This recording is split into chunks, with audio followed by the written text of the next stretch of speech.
હવે આપણે જાવાના પહેલા વિડીયોમાં જે જાવાનું બંધારણ પ્લસ જાવાને લગતી જેટલી પણ બાબતો જોઈ, મેઇન મેથડ છે કે જાવામાં જેવીએમ, જેડીકે, જાવા બાઇટ કોડ ઇન્ટરપ્રિટર, આ તમામ વિશે વાત કરી. હવે જાવાની જે સિન્ટેક્સ છે, વાક્ય રચના છે, એની માટે કઈ કઈ બાબતો જરૂરી છે, એમાં સૌથી પહેલું છે ડેટા ટાઈપ્સ, ડેટા પ્રકારો. જાવામાં 8 પ્રકારની પ્રાથમિક ડેટા ટાઈપ છે, જેમાં પૂર્ણાંક, અપૂર્ણાંક, અક્ષર એટલે કે કેરેક્ટર અને બુલિયન માટે છે. બરાબર. તમને પરીક્ષામાં કેટલા પ્રકારની ડેટા ટાઈપ્સ છે? તો 8 પ્રકારની ડેટા ટાઈપ્સ છે, આવું પૂછાય તો તમારે લખવાનું. પ્રાથમિક ડેટા પ્રકારમાં બાઇટ, શોર્ટ, ઇન્ટીજર અને લોંગ, આ 4 ડેટા ટાઈપ જે છે એ પૂર્ણાંક સંખ્યાઓ માટેની છે. ફ્લોટ અને ડબલ અપૂર્ણાંક માટેની છે. કેરેક્ટર અક્ષર માટેની, અને બુલિયન છે એ ટ્રુ અને ફોલ્સ વેલ્યુ તમારે આપવી હોય તો એ માટેની ડેટા ટાઈપ્સ છે. આ ડેટા પ્રકારોને પ્રાથમિક ડેટા પ્રકાર કહે છે કારણ કે તે સિસ્ટમમાં જ સમાવિષ્ટ હોય છે. આ ડેટા ટાઈપ્સને પ્રાથમિક કે પ્રિમિટિવ ડેટા ટાઈપ્સ એટલા માટે કહેવામાં આવે છે કે પહેલેથી જ એ સિસ્ટમમાં આવેલી છે, સમાવિષ્ટ છે. આ ડેટા પ્રકાર મશીન સ્વતંત્ર છે, એટલે કે બધા મશીન ઉપર તમામ જાવા પ્રોગ્રામ્સમાં તેના કદ અને લાક્ષણિકતાઓ સુસંગત હોવાથી તેના પર ભરોસો રાખી શકીએ. પહેલું ડેટા પ્રકાર મશીન સ્વતંત્ર છે અને બધા મશીન ઉપર એની લાક્ષણિકતા પણ સરખી રહે છે અને કદ પણ, એટલે જ એ ટ્રસ્ટેડ છે. બરાબર, કે આપણે એના પર ભરોસો રાખી શકીએ છીએ કારણ કે બધા જ મશીન ઉપર સરખું કામ આપે છે કદ અને લાક્ષણિકતાથી. હવે તમને પરીક્ષામાં તમામ ડેટા પ્રકારના સંગ્રહ કરવાની જગ્યા પ્લસ કિંમતનો પ્રકાર અને પૂર્વનિર્ધારિત કિંમત પૂછાતી હોય છે. બધી જ ડેટા પ્રકાર જે ડેટા ટાઈપ્સ છે એની કિંમત પૂર્વનિર્ધારિત 0 છે, જ્યારે એક બુલિયન છે એની કિંમત ફોલ્સ છે. આ તમારે યાદ રાખવાનું. બાઇટ છે એ 1 બાઇટ જગ્યા રોકે છે અને એનો કિંમતનો પ્રકાર ઇન્ટીજર છે. બાઇટ, શોર્ટ, લોંગ અને ઇન્ટીજર આ ચારે ચાર પૂર્ણાંક સંખ્યાઓ માટેની છે. બાઇટ છે એ 1 બાઇટ જગ્યા રોકે છે, શોર્ટ 2 બાઇટ જગ્યા રોકે છે, ઇન્ટીજર 4 બાઇટ. હવે તમને પરીક્ષામાં એવું પૂછાઈ શકે કે ઇન્ટીજર છે એ કેટલા બાઇટ જગ્યા રોકે.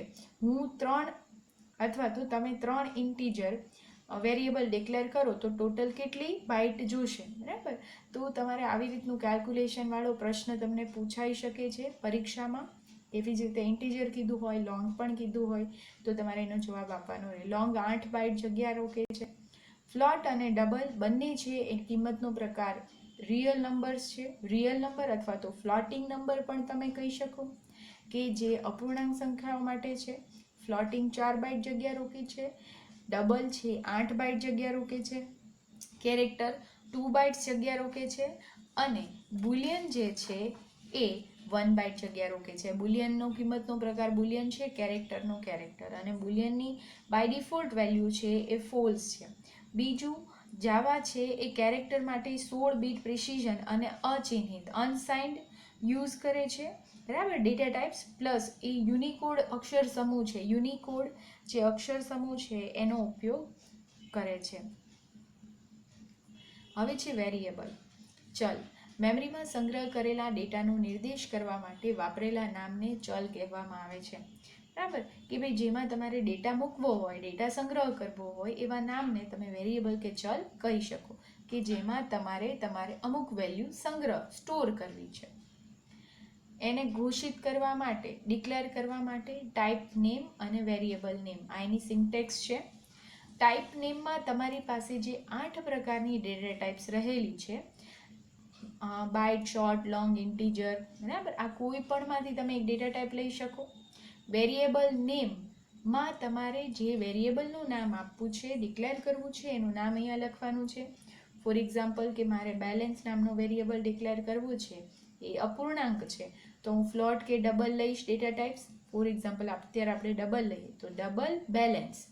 આ રીતે હું વેરિયેબલનું નામ અને ડેટા ટાઈપ એટલે કે ટાઈપ નેમ આપીશ.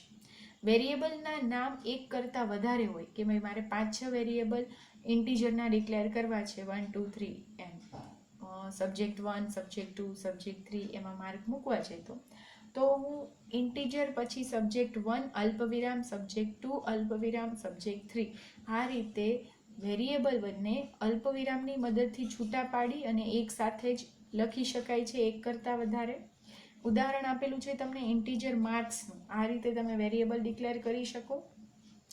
હવે તમે જે વેરિયેબલના નામ આપો છો એના માટે કેટલાક નિયમો છે. એમાંનો પહેલો નિયમ છે ચલના નામની શરૂઆત કોઈ મૂળાક્ષર, અંડરસ્કોર અથવા ડોલરના ચિહ્નથી કરવી જોઈએ. પહેલા અક્ષર પછી અંક, મૂળાક્ષર, ડોલર અને અંડરસ્કોર હોઈ શકે. બરાબર. તમે જે ચલના નામ કે વેરિયેબલના નામ આપો એમાં પહેલાં તો તમારે મૂળાક્ષર એટલે કે લેટર્સ લેવાના, અંડરસ્કોર અને ડોલર ચિહ્ન છે એનો યુઝ કરવો જોઈએ. આમાં એની પાછળ તમે અલગ અલગ અંક લઈ શકો, મૂળાક્ષર લઈ શકો, ડોલર કે અંડરસ્કોર પણ લઈ શકો. ચલના નામ વચ્ચે તમારે જગ્યા રાખવાની નથી, કેમ કે જગ્યા માન્ય નથી, સો ખાલી સ્પેસ તમે આપી શકશો નહીં.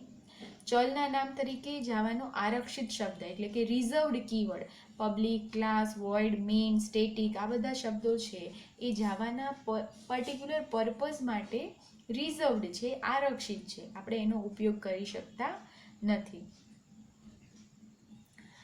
બીજું, ચલનું નામ આપવાની એની માર્ગદર્શિકા આપેલી છે કે તમે કઈ રીતે એનું નામ આપી શકો, કેવી રીતે આપવું જોઈએ. પહેલાં તો ચલનું નામ અર્થપૂર્ણ હોવું જોઈએ. ચલના નામ કોઈ પણ લંબાઈના હોઈ શકે. ચલનું નામ તમે જે આપો એ અર્થપૂર્ણ, એનો કંઈક મિનિંગ હોવો જોઈએ. એના અનુસંધાને કે જેને રેફરન્સમાં તમે ચલ લ્યો છો કે ચલ ડિક્લેર કરો છો તો એનો પર્ટિક્યુલર જે પર્પઝ છે એવું અર્થપૂર્ણ નામ હોવું જોઈએ. ચલના નામ કોઈ પણ લંબાઈના હોઈ શકે. તમે કોઈ પણ લાંબા નામ આપી શકો છો. બીજું, ચલના નામ જ્યારે વધારે હોય ત્યારે કેમલ કેસનો ઉપયોગ કરવો. કેમલ કેસ એટલે ઊંટના ખૂંદની જેમ, ઊંટની ખૂંદ છે એ રીતે તમારે શબ્દનો જે પહેલો અક્ષર છે કેપિટલ કરવાનો. અહીંયા તમને ઉદાહરણ આપેલું છે બેલેન્સ અમાઉન્ટ અને બર્થ ડેટ. ડી અને એ બંને કેપિટલ કરેલા છે. આ રીતે તમે કેમલ કેસનો ઉપયોગ પણ કરી શકો. શબ્દોને અંડરસ્કોરથી છૂટા પાડો. Balance underscore amount, birth underscore date, આ રીતે અંડરસ્કોરનો યુઝ કરીને પણ તમે એને છૂટા પાડી શકો. ક્લાસના નામ કેપિટલ અક્ષરથી અને ચલના અને મેથડના નામ સ્મોલ અક્ષરથી શરૂ કરવામાં આવે છે. એક એની પ્રણાલિકાગત પરંપરા છે કે ઓલવેઝ ક્લાસનું નામ તમારે કેપિટલ અક્ષરથી, વેરિયેબલ કે મેથડનું નામ સ્મોલ લેટર્સ એટલે કે બીજી ABCDના અક્ષરોનો ઉપયોગ કરીને. જાવામાં 3 પ્રકારના ચલ છે. તમને પરીક્ષામાં પૂછાઈ શકે છે કે જાવામાં કેટલા પ્રકારના ચલ છે. જાવામાં 3 પ્રકારના ચલ છે: ઇન્સ્ટન્સ વેરિયેબલ, ક્લાસ વેરિયેબલ અને લોકલ વેરિયેબલ. ઇન્સ્ટન્સ વેરિયેબલ અને ક્લાસ વેરિયેબલ તમને 8મા ચેપ્ટરમાં સમજાવેલા છે. અહીંયા તમને લોકલ વેરિયેબલની વાત કરી છે. લોકલ વેરિયેબલ એટલે ફંક્શનમાં ઘોષિત કરેલા ફંક્શન પેરામીટર અને વેરિયેબલ એ લોકલ વેરિયેબલ છે. એટલે કે ફંક્શન એટલે તમારી મેથડ. તમે મેથડમાં જે પેરામીટર કે સિગ્નેચર કે આર્ગ્યુમેન્ટ આપો છો કે મેથડમાં કોઈ વેરિયેબલ ડિક્લેર કરો છો તો તમે એને લોકલ વેરિયેબલ કહી શકો છો. બરાબર. હવે છે સ્ટ્રિંગ લિટરલ. પહેલાં તો લિટરલ એટલે શું? કોઈ અચળ કિંમત આપવા માટે તમે લિટરલ વાપરી શકો છો. જાવામાં બધા જ માટે, સંખ્યા માટે, અક્ષર માટે, સ્ટ્રિંગ માટે અને બુલિયન કિંમતો માટે લિટરલ આપેલા છે. બરાબર. હવે સ્ટ્રિંગ ડેટાને બદલે ઓબ્જેક્ટ રૂપમાં છે જે પૂર્વ વ્યાખ્યાયિત ઓબ્જેક્ટ છે. એટલે શું? સ્ટ્રિંગ છે એ ડેટા ટાઈપ નથી, પ્રિમિટિવ ડેટા ટાઈપ નથી કે પ્રાથમિક ડેટા ટાઈપ નથી, એ ઓબ્જેક્ટ છે. બરાબર. સ્ટ્રિંગ એ અક્ષરોની શ્રેણી છે, એક કરતાં વધુ અક્ષરોની ગ્રુપ છે, શ્રેણી છે. એને તમારે લખવા માટે ડબલ ક્વોટેશન, 2 અવતરણ ચિહ્નનો ઉપયોગ કરવો પડે છે અક્ષરોની શ્રેણીને લખવા માટે. જો બેલેન્સ જે રીતે લખેલું છે એ જ રીતે તમારે એ સ્ટ્રિંગને લખવું પડે છે. સ્ટ્રિંગની અંદર વિશિષ્ટ ઊંધા સ્લેશ ચિહ્ન વાપરીને રજૂ કરાય.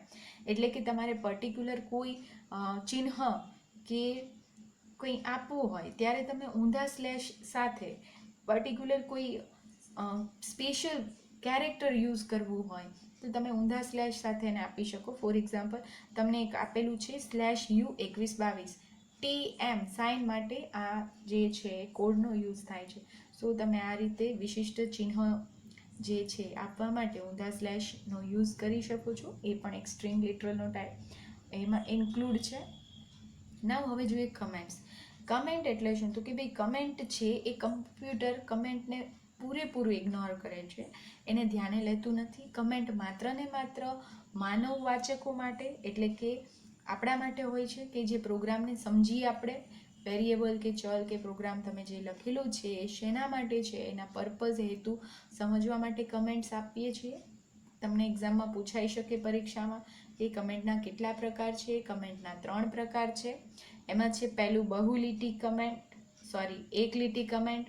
સિંગલ લાઇન કમેન્ટ છે, તમે એને જે સ્લેશ છે એનાથી લખી શકો, એ ખાલી એક જ લાઇન પૂરતી છે, બરાબર.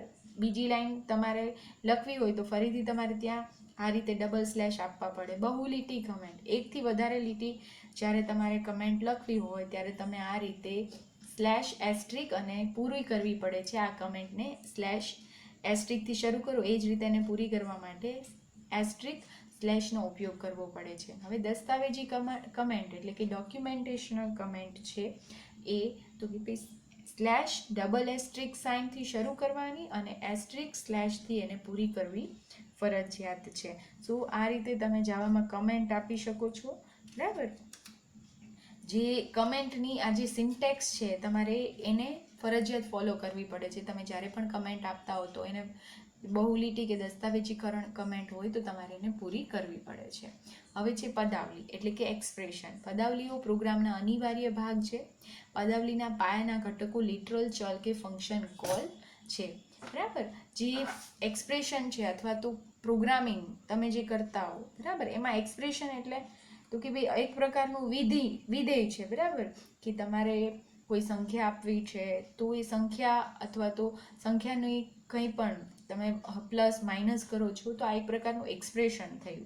સાદી પદાવલી એક લિટરલ, ચલ કે ફંક્શન કોલ હોઈ શકે, એટલે કે મેથડ હોઈ શકે, સિમ્પલ વેરિયેબલ પણ હોઈ શકે, લિટરલ પણ હોઈ શકે, બરાબર. વધારે જટિલ પદાવલીઓ સાદી પદાવલીઓને પ્રક્રિયકો ભેગા કરીને બનાવી શકાય છે.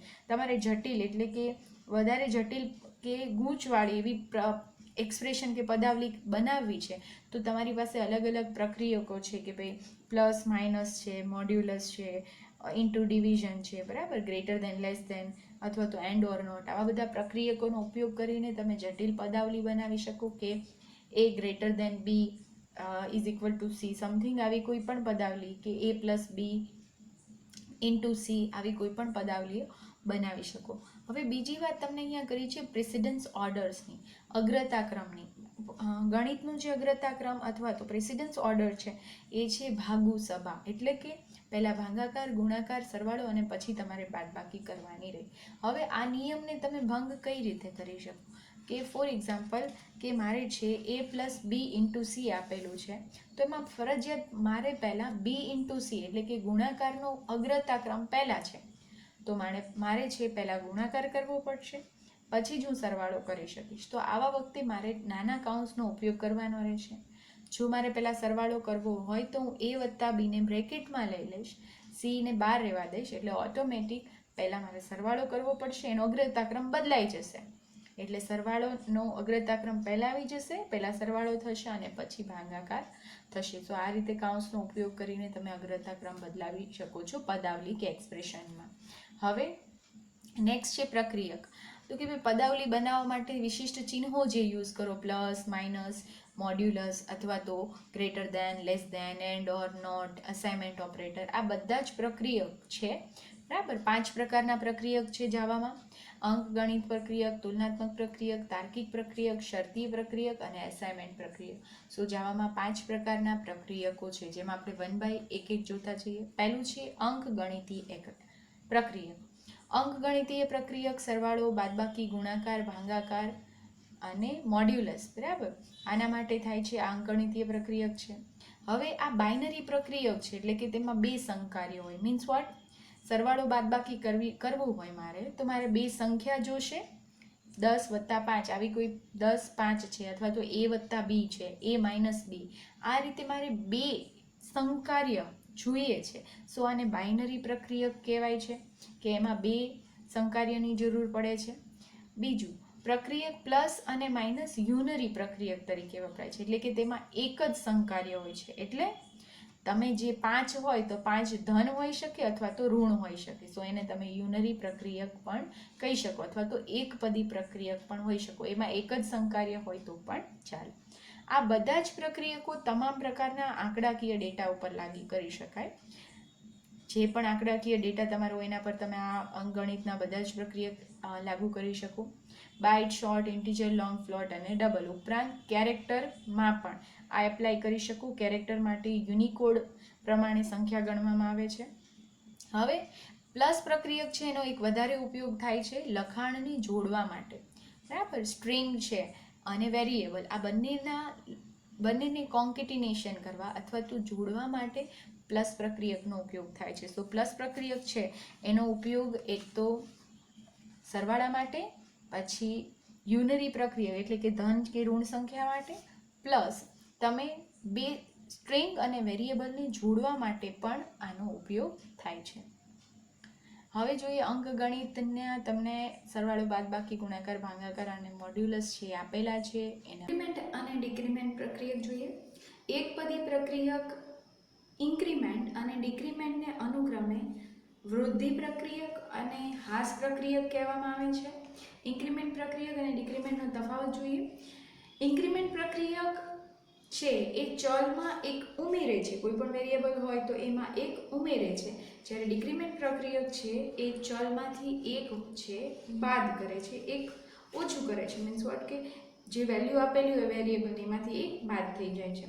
બંને પ્રક્રિયક પૂર્ણાંક, ચલ અને કેરેક્ટર પ્રકારના ચલ ઉપર એટલે કે વેરિયેબલ ઉપર વાપરી શકાય છે. હવે ચલના નામ પાછળ જ્યારે ઇન્ક્રીમેન્ટ પ્રક્રિયક યુઝ થાય ત્યારે એને પોસ્ટ ઇન્ક્રીમેન્ટ કહેવાય, અને ચલના નામ પહેલાં યુઝ કરવામાં આવે તો એને પ્રી ઇન્ક્રીમેન્ટ પ્રક્રિયક કહેવાય છે. હવે એનું ઉદાહરણ આપેલું છે તમને કે જો x બરાબર 3 હોય તો પહેલું આપેલું છે કે y બરાબર 4 + x ++ એટલે કે પોસ્ટ ઇન્ક્રીમેન્ટ. x ++ એટલે પોસ્ટ ઇન્ક્રીમેન્ટ છે એનું પરિણામ તમને 7 કીધું છે. 4 + 3 પોસ્ટ ઇન્ક્રીમેન્ટ છે એટલે પહેલાં એક્સનો કે ભાઈ પહેલાં જે 3 વેલ્યુ હતી એના એજથી સરવાળો થઈ જશે અને પછી ઇન્ક્રીમેન્ટ થશે એટલે જવાબ 7 મળે છે. જ્યારે પ્રી ઇન્ક્રીમેન્ટ છે તો પ્રી ઇન્ક્રીમેન્ટમાં પહેલાં 3 + 1 એટલે કે 1નો ઉમેરો પહેલાં થઈ જશે. પ્રી ઇન્ક્રીમેન્ટ છે એટલે 3ના 4 થઈ ગયા. 4 + 4નો જવાબ તમને 8 મળ્યો. સેમ ડિક્રીમેન્ટમાં ચલના નામ પાછળ યુઝ થાય તો પોસ્ટ ડિક્રીમેન્ટ, ચલના નામ પહેલાં યુઝ થાય તો પ્રી ઇન્ક્રીમેન્ટ. હવે x બરાબર 3 લીધા છે તો પોસ્ટ ઇન્ક્રીમેન્ટ છે પોસ્ટ ડિક્રીમેન્ટ છે તો એક છે બાદ પછી થશે, સરવાળો થઈ ગયા પછી, એટલે તમને જવાબ પછી આપવામાં આવ્યો છે. જો પ્રી ડિક્રીમેન્ટ હોત તો પહેલાં 3માંથી 1 બાદ થઈ જાય એટલે કે 2, એનો જે x બરાબર 3 હતા એના 2 થઈ જશે. હવે 2 + 4 = 6 એનું પરિણામ તમને મળે છે. Stand alone statement. જ્યારે ઇન્ક્રીમેન્ટ અને ડિક્રીમેન્ટ પ્રક્રિયક ફક્ત એક જ પદાવલીના વિધાનમાં વાપરવામાં આવે ત્યારે ચલની પહેલાં અને પછી કોઈ તફાવત રહેતો નથી. એટલે કે જ્યારે પણ ઇન્ક્રીમેન્ટ અને ડિક્રીમેન્ટ પ્રક્રિયકમાં તમને કોઈ એક્ઝામ્પલ આપેલું હોય અથવા તો ખાલી સિંગલ હોય વેરિયેબલ તો એ છે એ સ્ટેન્ડ અલોન કહેવાય છે. એટલે કે એને પ્રી કે પોસ્ટ જેવું કંઈ પણ રહેતું નથી, બંનેમાં કોઈ તફાવત નથી, પહેલાં હોય કે પછી હોય, બરાબર. સો આ રીતે તમે ઇન્ક્રીમેન્ટ અને ડિક્રીમેન્ટનો યુઝ કરી શકો છો. અને જ્યારે પણ કોઈ પદાવલી વગર અથવા તો એક્સ એકલો છે, બરાબર, તો એને પ્રી કે પોસ્ટ જેવું કંઈ રહેતું નથી. નાવ છે તુલનાત્મક પ્રક્રિયક. તુલનાત્મક પ્રક્રિયક છે એને સંબંધાત્મક પ્રક્રિયક પણ કહેવાય છે. એમાં સમાનતા માટે એટલે કે બરાબરની નિશાની છે એને તમે ઇક્વલ ટુ કહી શકો, નોટ ઇક્વલ ટુ એટલે સમાન નથી, greater than, less than or equal to, greater than or equal to. આ રીતે તુલનાત્મક પ્રક્રિયકો છે એની આ સાઇનો છે, તમે એને સંબંધાત્મક પ્રક્રિયક પણ કહી શકો છો. આ પ્રક્રિયકો કોઈ પણ પ્રકારના આંકડાકીય પ્રકારોની અને કેરેક્ટર પ્રકારની કિંમતોની સરખામણી કરવા માટે થાય છે, બરાબર. આંકડાકીય પ્રકારની અથવા તો કેરેક્ટર પ્રકારની જ્યારે તમારે બે કિંમત છે એની સરખામણી કરવા માટે તમે તુલના કરવા માટે આ કમ્પેરિઝન ઓપરેટરનો યુઝ કરી શકો છો. તુલનાત્મક પ્રક્રિયક પદાવલીનું પરિણામ બુલિયન મળે છે. પરિણામ ટ્રુ કે ફોલ્સ મળે છે, તેથી આવી પદાવલીને બુલિયન કિંમત ધરાવતી પદાવલી પણ કહેવામાં આવે છે. આ જે પ્રક્રિયક છે એનું પરિણામ તમને બુલિયન મળે છે એટલે કે ટ્રુ અથવા ફોલ્સ. કા વેલ્યુ સમાન હોય કા વેલ્યુ સમાન હોય નહીં, બરાબર. સો એને ટ્રુ અથવા તો ફોલ્સ તમે છે એટલે બુલિયન કિંમત ધરાવતી પદાવલી પણ કહી શકો. તમને અહીંયા ચાર્ટ આપેલો છે એક ટેબલ કે a બરાબર b, a અને b સમાન છે, a not equal to b, a અને b સમાન નથી, a less than b, b કરતાં a મોટો છે, અથવા તો a greater than b, b કરતાં a મોટો છે, બરાબર.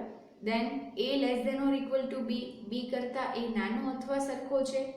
Then a greater than or equal to b, b કરતાં a મોટો અથવા તો સમાન છે. આ રીતે તમે કોઈ પણ બે ઓપરાન્ડ્સ છે, બે સમકાર્ય છે, એની કમ્પેરિઝન કરી શકો છો. હવે છે તાર્કિક પ્રક્રિયક, તમે એને લોજિકલ ઓપરેટર પણ કહી શકો, બુલિયન ઓપરેટર પણ કહી શકો. બુલિયન ઓપરેટર એટલે કહી શકાય કે તે બુલિયન પ્રકારના સંકાર્ય હોય એની ઉપર કામ કરે છે. 4 બુલિયન પ્રક્રિયક છે: એન્ડ, ઓર, એક્સક્લુઝિવ, ઓર અને નોટ. એન્ડ માટે એમ્પરસન યુઝ થાય છે, ઓર માટે બે પાઇપ સાઇન, એક્સ ઓર એટલે કે એક્સક્લુઝિવ ઓર માટે કેરેટ સાઇન અને નોટ માટે જે એક્સક્લેમેટરી માર્ક છે એનો યુઝ કરવામાં આવે છે. એન્ડ છે એ બે વેલ્યુ આ અને આ, એનો મિનિંગ આવો થાય છે. એન્ડ પર્સનથી એને તો કે ભાઈ દેખ એમ ચિહ્નનો છે એમ્પરસન છે. હવે જ્યારે બંને સંકાર્યની કિંમત ટ્રુ હોય ત્યારે પરિણામ ટ્રુ મળે. એટલે કે એન્ડમાં છે હું એવું આપું કે a બરાબર 5 એન્ડ b બરાબર 7. જો મને a બરાબર 5 મળશે અને b બરાબર પણ મને 7 મળશે તો અને તો જ મારું પરિણામ ટ્રુ છે એવું હું કહી શકીશ. હવે બીજું પ્રક્રિયક છે ઓર.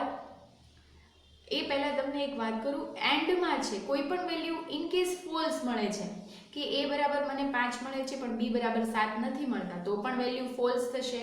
મને a બરાબર 5 નથી મળતા પણ b બરાબર 7 મળે છે તો પણ પરિણામ ફોલ્સ રહેશે. પરિણામ ટ્રુ ક્યારે થશે? માત્ર ને માત્ર જો બંને સંકાર્યની કિંમત ટ્રુ હોય તો જ પરિણામ તમને ટ્રુ મળશે. હવે ઓર પ્રક્રિયક, ઓરનો મિનિંગ અથવા થાય છે આ અથવા આ, બે ડબલ પાઇપ સાઇન દ્વારા એને દેખાડવામાં આવે છે. હવે ઓરમાં છે એ બેમાંથી એક પણ સંકાર્ય ટ્રુ હોય તો પણ પરિણામ ટ્રુ મળે, બંને સંકાર્ય ટ્રુ હોય તો ટ્રુ મળે જ છે, પણ બેમાંથી એક સંકાર્યની કિંમત પણ ટ્રુ મળે તો પરિણામ ટ્રુ મળશે. એટલે કે હું a બરાબર 5 ઓર b બરાબર 7 આપું છું, મને a બરાબર 5 મળે છે, b બરાબર 7 નથી મળતા, એટલે કે એક ટ્રુ થઈ બીજી ફોલ્સ થઈ તો પણ ટ્રુ મળશે. બીજી કન્ડિશન જોઈએ કે મને a બરાબર 5 મળતા નથી પણ b બરાબર 7 નો જવાબ મળે છે કે ભાઈ b બરાબર 7 છે તો પણ પરિણામ ટ્રુ થશે, અથવા તો બંને ટ્રુ હશે તો પણ ટ્રુ મળશે. હવે છે એક્સક્લુઝિવ ઓર, એક્સ ઓર. એક્સ ઓર છે એકદમ વિપરીત છે, બંનેની સંકાર્ય છે એની કિંમત સરખી મળે તો પરિણામ ફોલ્સ મળે. એટલે કે a બરાબર 5 અને b બરાબર 7 આ બંને સરખા મળે, a બરાબર 5 પણ મળે છે એક્સ ઓર, b બરાબર 7 પણ મળે છે તો ફોલ્સ થઈ જશે. a બરાબર 5 પણ નથી મળતા, b બરાબર 7 પણ નથી મળતા તો પણ ફોલ્સ થશે. પણ a બરાબર 5 મળે એક્સક્લુઝિવ ઓર b બરાબર 7 નથી મળતા તો ટ્રુ થશે. એવી જ રીતે a બરાબર નથી મળતા પણ b બરાબરનું જે પરિણામ છે એની કિંમત ટ્રુ મળે છે તો જ એ ટ્રુ થશે. એટલે કે બેમાંથી કોઈ પણ એક સંકાર્યની કિંમત તો કે ભાઈ વિપરીત હોવી જોઈએ, બંને સંકાર્યની કિંમત સરખી ન હોવી જોઈએ. જો સરખી હોય તો ફોલ્સ મળશે, ટ્રુ ટ્રુ તો પણ ફોલ્સ, ફોલ્સ ફોલ્સ તો પણ false, true false, true false true true. આ રીતે એક્સક્લુઝિવ ઓર છે એ કામ કરે છે. હવે નોટ છે. નોટ એકપદી પ્રક્રિયક છે, યુનરી પ્રક્રિયક, એટલે એનું કોમ્પ્લિમેન્ટ્સમાં અથવા તો પૂરકમાં પરિણામ મળે છે. જો સંકાર્ય ટ્રુ હોય તો પરિણામ ફોલ્સ, સંકાર્ય ફોલ્સ હોય તો પરિણામ ટ્રુ. આ રીતે એકપદી પ્રક્રિયક કામ કરે છે. હવે છે શોર્ટ સર્કિટિંગ. જ્યારે બે શરત વચ્ચે પ્રક્રિયકો એન્ડ અથવા ઓર વાપરવામાં આવે ત્યારે બીજા સંકાર્યની ગણતરી કરતું નથી જ્યાં સુધી પરિણામ મેળવવા માટે જરૂરી ન હોય. એન્ડ અને ઓરમાં છે પહેલા સંકાર્ય ઉપરથી જ ડિસિઝન લઈ લેવાનો કે પરિણામ શું આવશે, એ જરૂર ન હોય તો બીજા પરિણામો છે ચેક કરવા જશે નહીં. એન્ડના કિસ્સામાં પહેલું સંકાર્ય ફોલ્સ હોય તો બીજા સંકાર્યની ગણતરી કરવાની જરૂર રહેતી નથી. એટલે એન્ડનો નિયમ છે કે બંને ટ્રુ હોય તો જ વેલ્યુ ટ્રુ થશે. બેમાંથી એક પણ ફોલ્સ હશે તો ઓવરઓલ તમને પરિણામ ફોલ્સ મળવાનું છે. એટલે એન્ડમાં જ્યારે પણ એન્ડનો યુઝ કરો, પહેલું પરિણામ તમને ફોલ્સ મળ્યું એટલે બીજું ટ્રુ મળશે કે ફોલ્સ કોઈ પણ મળશે તો પણ એ ફોલ્સ જ થવાનું છે. એટલે શોર્ટ સર્કિટિંગમાં એ બીજા સંકાર્યની ગણતરી કરવા જવું નથી પડતું. પહેલા જ સંકાર્ય પરથી ડિસિઝન લઈ લે છે કે ભાઈ પહેલું જ ખોટું છે તો બીજું સાચું હોય કે ખોટું, પરિણામ તો ખોટું જવાનું છે તો બીજું ચેક કરવાની છે. ઓરના કિસ્સામાં પહેલું સંકાર્ય ટ્રુ મળે તો બીજું ટ્રુ હોય કે ફોલ્સ હોય એની કિંમત ટ્રુ જ થવાની છે. સો બીજા સંકાર્યની કિંમત ચેક કરવા જવાની જરૂર કે ગણતરી કરવાની જરૂર રહેતી નથી. ઓવરઓલ એની રિઝલ્ટ છે ટ્રુ આપી દેવામાં આવે છે, કેમ કે ઓર છે એનો નિયમ એવો છે કે ભાઈ બંને સંકાર્ય ટ્રુ હોય તો પણ ટ્રુ થાય, બેમાંથી એક કદાચ ફોલ્સ હોય તો પણ એની વેલ્યુ ટ્રુ મળે છે. બરાબર. હવે છે શરતી પ્રક્રિયક. જાવામાં શરતી પ્રક્રિયકને ત્રિપદી પ્રક્રિયક કહેવાય છે. ત્રિપદી એટલે ટર્નરી કે ત્રિપદી એટલે એમાં 3 સંકાર્ય હોય છે. હવે આ ત્રણેય સંકાર્યને અલગ અલગ પાડવા માટે ક્વેશ્ચન માર્ક અને કોલનનો ઉપયોગ કરવામાં આવે છે. પ્રશ્નાર્થ ચિહ્ન અને જે કોલન છે બરાબર એનો ઉપયોગ કરવામાં આવે છે. એની સિન્ટેક્સ તમને આપેલી છે. બુલિયન એક્સપ્રેશન, ત્યાં તમારે બુલિયન પદાવલી મૂકવાની છે. ઇન કેસ જો બુલિયન પદાવલીની કિંમત સાચી પડે તો પહેલી કન્ડિશન એટલે કે એક્સપ્રેશન 1 રન થશે, એની કિંમત મળશે. બુલિયન પદાવલીનું પરિણામ ખોટું મળે તો બીજી જે છે કે ભાઈ એક્સપ્રેશન 2 એ તમને રન થશે. હવે ઉદાહરણ આપેલું છે કે n મોડ્યુલસ 2 બરાબર 0. n મોડ્યુલસ કરતાં કંઈ શેષ વધતી નથી, 0 તમને જવાબ મળે. જો એ ટ્રુ થાય કે ભાઈ n 8 કે બેકી સંખ્યા હોય બરાબર, તો આ મોડ્યુલસ 2 કરો તો તમને જવાબ 0 મળે. તો પહેલી કન્ડિશન છે કે n ડિવાઇડ બાય 2 તમને મળશે બરાબર. પણ તમે n બરાબર 3 લ્યો છો તો n મોડ્યુલસ 2 બરાબર 0 મળશે નહીં બરાબર. તો બીજી જે કન્ડિશન છે ફોલ્સ કન્ડિશનમાં છે 3 × n + 1, 3 × n + 1, એ કન્ડિશન રન થશે. આ છે શરતી પ્રક્રિયા. હવે જોઈએ એસાઇનમેન્ટ ઓપરેટર. એસાઇનમેન્ટ ઓપરેટર એટલે તમે બરાબરની જે નિશાની છે એને એસાઇનમેન્ટ ઓપરેટર કહેવાય. જે વેલ્યુ અસાઇન કરવા માટે અથવા તો છે એ કંઈ પણ તમારે વેલ્યુ અસાઇન કરવી હોય કે વેરિયેબલ ડિક્લેરેશન પછી તમે જે વેરિયેબલમાં વેલ્યુ મૂકો છો તેની માટે આ યુઝ થાય છે. જાવામાં જે પદાવલી અસાઇનમેન્ટ પ્રક્રિયક ધરાવતી હોય તેને અસાઇનમેન્ટ સ્ટેટમેન્ટ કહેવામાં આવે છે. એને તમે આ રીતે ડિક્લેર કરી શકો. Variable = expression. વેરિયેબલ એટલે ચલનું નામ, એક્સપ્રેશન એટલે ચલમાં જે કિંમત મૂકવાની છે એનો ઉલ્લેખ કરવાનો છે. હવે શોર્ટ હેન્ડ અસાઇનમેન્ટ પ્રક્રિયક છે શું છે? શોર્ટ હેન્ડ અસાઇનમેન્ટ પ્રક્રિયક છે એ તમારો એક તો ટાઈમિંગ છે એ ટાઈપ કરવાનો બચાવી લે છે. એની સિન્ટેક્સ છે વેરિયેબલ, ઓપરેટર અને એક્સપ્રેશન. એની અસર કેવી છે તો કે ભાઈ વેરિયેબલ બરાબર વેરિયેબલ, ઓપરેટર પ્લસ એક્સપ્રેશન. હવે તમને બે સંકાર્ય આપેલા છે. હવે શોર્ટ હેન્ડ અસાઇનમેન્ટમાં એક નિયમ છે કે બંને સંકાર્ય છે દ્વિપદી હોવા જોઈએ, એટલે કે બે જ સંકાર્ય હોવા જોઈએ, ત્રીજું ન હોવું જોઈએ. તમને અહીંયા પહેલું ઉદાહરણ આપેલું છે a + b, a = b. a બરાબર a + b સમાન છે. Same it is q and = p. q બરાબર q and p સમાન છે. એટલે કે જો આમાં બે સંકાર્ય છે p અને q, a અને b. એવું નથી કે c બરાબર a + b અથવા તો b બરાબર a + c. તો બે જ સંકાર્ય હોવા જોઈએ તો જ તમે આનો યુઝ કરી શકો. આનો યુઝ બેલેન્સ વાળો જે પ્રોગ્રામ છે એના માટે પણ કરેલો છે. શોર્ટ હેન્ડ અસાઇનમેન્ટનો ઉપયોગ બેલેન્સ બરાબર balance minus cost, same it is એમાં શોર્ટ હેન્ડ અસાઇનમેન્ટનો ઉપયોગ આપણે કરી શકીએ. હવે છે કંટ્રોલ સ્ટ્રક્ચર. વિધાનોના અમલ એક પછી એક એમ ક્રમિક રીતે થાય. અમુક સમયે પ્રોગ્રામના તર્કને આ ક્રમનો પ્રવાહ બદલવાની જરૂર પડે. જે વિધાનો અમલના પ્રવાહને નિયંત્રણ કરવા સમર્થ બનાવે છે તેને કંટ્રોલ માળખા કે કંટ્રોલ સ્ટ્રક્ચર ગણવામાં આવે છે. તમે ધારો કે તમારે કોઈ પ્રોગ્રામ બનાવવો છે કે જેમાં અમુક ટાઈમ સુધી કન્ટિન્યુ એ પ્રોગ્રામ અથવા તો એનું લોજિક છે એ ચાલ્યા કરે અથવા તો લોજિકની મદદથી તમે આખો પ્રોગ્રામ છે એનો પ્રવાહ બદલી શકો, તો એવા માળખાને તો કે ભાઈ પ્રોગ્રામના નિયંત્રણ કે કંટ્રોલિંગ કરવાને તમે કંટ્રોલ સ્ટ્રક્ચર કહી શકો અથવા તો નિયંત્રણ માળખા કહી શકો. કંટ્રોલ સ્ટ્રક્ચરના બે પ્રકાર છે, લૂપ્સ અને બ્રાન્ચીસ. લૂપનો ઉપયોગ અમુક શરત સંતોષાય ત્યાં સુધી વિધાનોની શ્રેણીનું વારંવાર પુનરાવર્તન કરવાનું હોય ત્યારે ઉપયોગ થાય છે. લૂપ છે એ તમે અમુક શરત અથવા તો અમુક કન્ડિશન મૂકી હોય એ સેટિસ્ફાય અથવા તો એ કન્ડિશન પૂરી થાય ત્યાં સુધી એનું પુનરાવર્તન થયા જ કરે છે, એ લૂપ છે.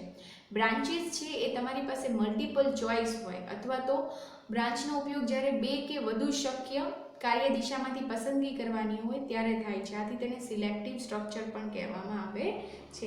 બે કરતાં વધારે તમારી પાસે જે છે એ કાર્ય દિશા પસંદગી એટલે કે સિલેક્શન લિસ્ટ હોય, તમે એવું પણ કહી શકો.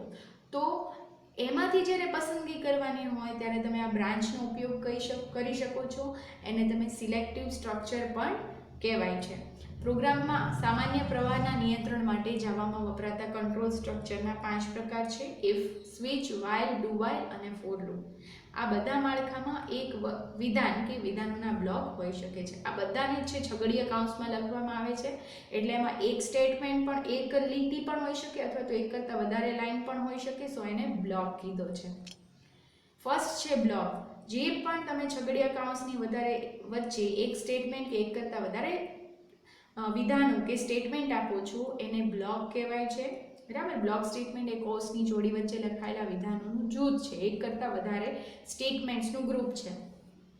બ્લોકની અંદર વિધાનોના સ્થાનિક અવકાશ સાથે નવા ચલ બનાવવા. બ્લોકની અંદર છગડીયો કૌંસ આપેલો છે એ શરૂ થાય અને પૂરો થાય એની વચ્ચે તમે નવા વેરિયેબલ ડિક્લેર કરી શકો છો. તાર્કિક રીતે સંબંધિત વિધાનોનું જૂથ બનાવવા માટે લોજિકલી તમારે કોઈ સ્ટેટમેન્ટ્સ છે એનું ગ્રુપ બનાવવું હોય તો પણ તમે આમાં બનાવી શકો છો. તમને એક ઉદાહરણ આપેલું છે બ્લોકનું કે એક પછી એક છે વેલ્યુ એક્સચેન્જ થાય છે એક્સ વાયની. ટેમ્પ છે તો ટેમ્પ, તો કે ભાઈ એક્સની વેલ્યુ જે છે એક્સમાંથી ટેમ્પમાંથી એક્સને મળે છે, એક્સની વેલ્યુ વાયને પાસ થાય છે, વાય ફરી પાછું એની વેલ્યુ ટેમ્પને આપે છે. સો આ રીતે એક વેલ્યુ એક્સચેન્જ છે એ થાય છે. બરાબર. એ પ્રકારનો ઇફ વિધાન. જ્યારે પ્રોગ્રામમાં ઇફ વિધાન વાપરવામાં આવે ત્યારે બુલિયન પદાવલીની કિંમત ટ્રુ કે ફોલ્સ તે પ્રમાણે બેમાંથી એક વિકલ્પ પ્રમાણે કાર્ય કરવા સમર્થ બનાવે છે. એટલે કે જ્યારે જો કે તો પ્રકારની કન્ડિશન કે શરતી વિધાન હોય ત્યારે તમે ઇફનો યુઝ કરી શકો છો, કે જો કિંમત સાચી પડે તો અમુક સ્ટેટમેન્ટ પ્રિન્ટ થવું જોઈએ અને ફોલ્સ થાય તો અમુક સ્ટેટમેન્ટ કે એ પ્રમાણે કામ થવું જોઈએ. ઇફ વિધાનને બ્રાન્ચિંગ, ડિસિઝન કે સિલેક્ટિવ કંટ્રોલ સ્ટ્રક્ચર પણ કહેવાય છે. એ કંટ્રોલ સ્ટ્રક્ચરના ઉદાહરણ છે. જ્યારે ઇફ વિધાનનો અમલ થાય ત્યારે સૌપ્રથમ બુલિયન પદાવલીની કિંમત શોધવામાં આવશે. જો કિંમત ટ્રુ મળે તો સ્ટેટમેન્ટ 1નો અમલ કરશે, નહીંતર ચાવીરૂપ શબ્દ એલ્સ પછી લખેલા વિધાનના બ્લોકનો અમલ કરશે. હવે ઇફ વિધાનમાં તમે જે બુલિયન પદાવલી આપેલી છે જો એની કિંમત સાચી પડશે તો પહેલું સ્ટેટમેન્ટ પ્રિન્ટ થશે, ખોટી પડશે તો બીજું સ્ટેટમેન્ટ પ્રિન્ટ થશે. જો તમે ઇફ જે આપો છો એમાં ટ્રુ, તમને અહીંયા અલ્ગોરિધમ પણ આપેલી છે, ટ્રુ વેલ્યુ થાય તો પહેલું સ્ટેટમેન્ટ, ફોલ્સ વેલ્યુ થાય તો બીજું સ્ટેટમેન્ટ. તમે ઇફમાં જે કન્ડિશન આપી છે એ કન્ડિશન સાચી પડી જશે તો તમે પહેલું સ્ટેટમેન્ટ પ્રિન્ટ કરશો, ખોટી પડશે તો બીજું. એલ્સ જે છે એ તમે ન લખો તો પણ ચાલશે. એલ્સ છે એ વૈકલ્પિક છે.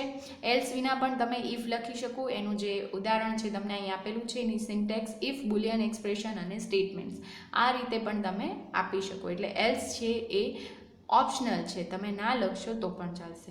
જ્યારે ઇફ વિધાનની અંદર બીજું ઇફ વિધાન વાપરવામાં આવે તો તેને નેસ્ટેડ ઇફ વિધાન કહેવામાં આવે છે.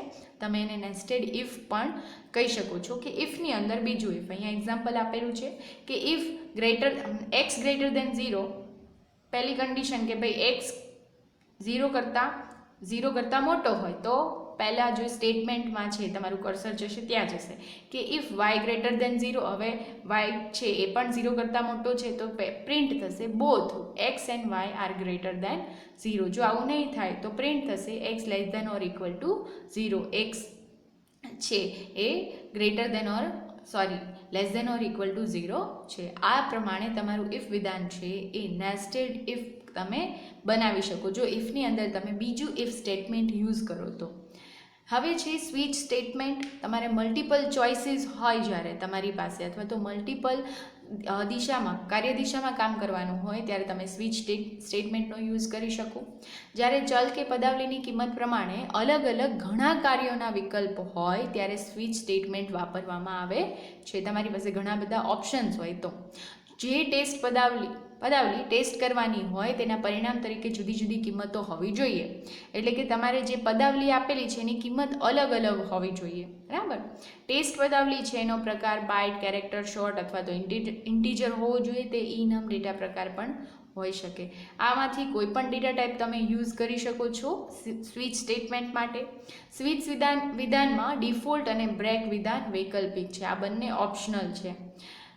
હવે તો કે ભાઈ તમે એક પ્રોગ્રામ બનાવો છો કે ભાઈ બધાના બર્થડે મંથ વાઇઝ કે જે પણ છે એ કોઈ પર્સન છે એની એક્સપ્રેશન અથવા તો એની બર્થડેટ તમે જેવું એડ કરો એટલે 12 મહિના લખ્યા હોય એમાં પર્ટિક્યુલર તમે કલર કે કોઈ સ્ટેટમેન્ટ આપી શકો.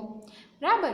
આ રીતનો તમે એક પ્રોગ્રામ બનાવી શકો. ઇન કેસ યુઝર છે એ 13મો મહિનો એડ કરશે તો આવો કોઈ મહિનો નથી. સો ડિફોલ્ટમાં તમે એક સ્ટેટમેન્ટ લખશો કે ભાઈ આ ઇન્સર્ટ અથવા તો ઇનપુટ કે તમે જે પણ લ્યો છો એ યુઝરને કહેશો કે બરાબર મહિનો છે એ ઉમેરે, બરાબર મહિનો એડ કરે કે એનું ઇનપુટ બરાબર આપે. સો તમે કોઈ પણ જે મંથ આપેલા છે એમાંથી સિલેક્ટ કરી શકો. હવે તમે જે મંથ આપેલો છે બર્થડે મંથ એ કેસમાં તમે ફર્સ્ટ કેસમાં જાન્યુઆરી આવી રીતે 12 કેસ બનાવી ડિસેમ્બર સુધી લખેલા હશે. જે પણ કેસ મેચ થશે એનો કલર કે તમે એમાં જે સ્ટેટમેન્ટ પ્રિન્ટ કર્યું હશે એ ત્યાં પ્રિન્ટ થશે.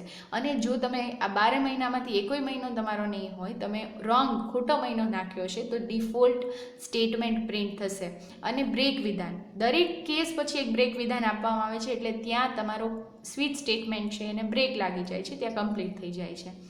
એના પછી એ આગળ બીજા કેસીસમાં જતું નથી. સ્વિચ સ્ટેટમેન્ટનો અમલ કેસ 1 થી શરૂ કરીને દરેક કિંમત સાથે સરખાવવામાં આવે છે અને જો કિંમત સમાન મળે તો તે કેસ વિધાનનો અમલ થાય છે. બરાબર. એ કેસ છે એ પ્રિન્ટ થશે. અને જો કિંમત સમાન ન મળે તો ડિફોલ્ટ વિધાનનો અમલ થશે. એક પણ કેસમાંથી તો કે ભાઈ સમાન વેલ્યુ નહીં મળે તો ડિફોલ્ટમાં જે લખેલું હશે એનો પ્રિન્ટ થઈ જશે, એ અમલ થશે. સ્વિચ સ્ટેટમેન્ટનો અંત લાવવા માટે કે સ્વિચના અંત પછીના પહેલા વિધાન ઉપર જવા માટે બ્રેક વિધાન ઉપયોગી છે. બરાબર. બ્રેક વિધાનની મદદથી તમે સ્વિચ સ્ટેટમેન્ટનો અંત પણ લાવી શકો અથવા તો સ્વિચ પછીના જે પણ સ્ટેટમેન્ટ્સ હશે એની પર તમે જઈ શકશો. હવે છે રિપીટેટિવ કંટ્રોલ સ્ટ્રક્ચર. જાવામાં 3 પ્રકારના લૂપિંગની રચના પૂરી પાડે છે. રચના 3 જે છે લૂપ એ 3 પ્રકારના છે, ફોર, વાઇલ અને ડુ વાઇલ. ફોર અને વાઇલ લૂપમાં સૌપ્રથમ ટેસ્ટ પદાવલીની ગણતરી કરવામાં આવે છે અને જો શરત સાચી હોય તો લૂપની અંદરના વિધાનોનો અમલ થાય છે. આ લૂપને પ્રવેશ નિયંત્રિત કે પ્રી ટેસ્ટ પ્રકારના લૂપ કહે છે. ફોર અને વાઇલ લૂપ છે એમાં પહેલાં કન્ડિશન ચેક થશે કે ભાઈ કન્ડિશન સાચી છે તો જ લૂપમાં તમને એન્ટ્રી મળશે, નહીંતર એન્ટ્રી મળશે નહીં. એટલે જ એને પ્રવેશ નિયંત્રિત અથવા તો પ્રી ટેસ્ટ લૂપ કહેવાય છે.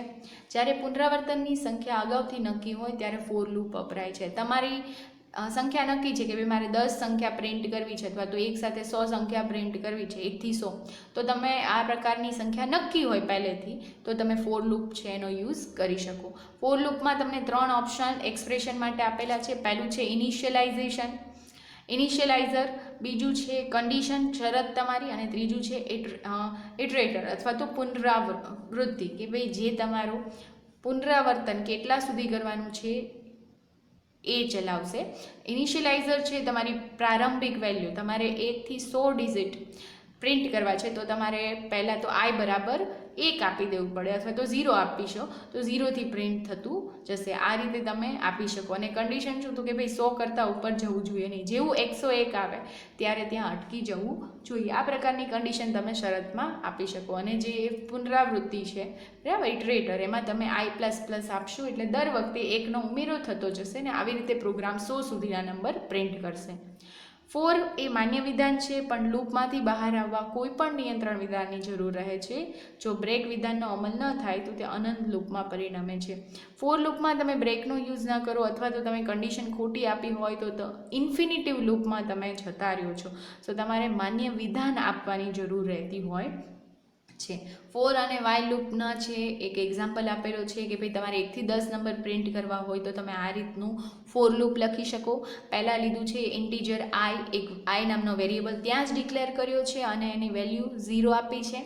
કન્ડિશન આપી છે આઈ લેસ દેન 10, આઈની વેલ્યુ 10 કરતાં ઓછી હોવી જોઈએ અને પછી આઈ પ્લસ પ્લસ થવો જોઈશે.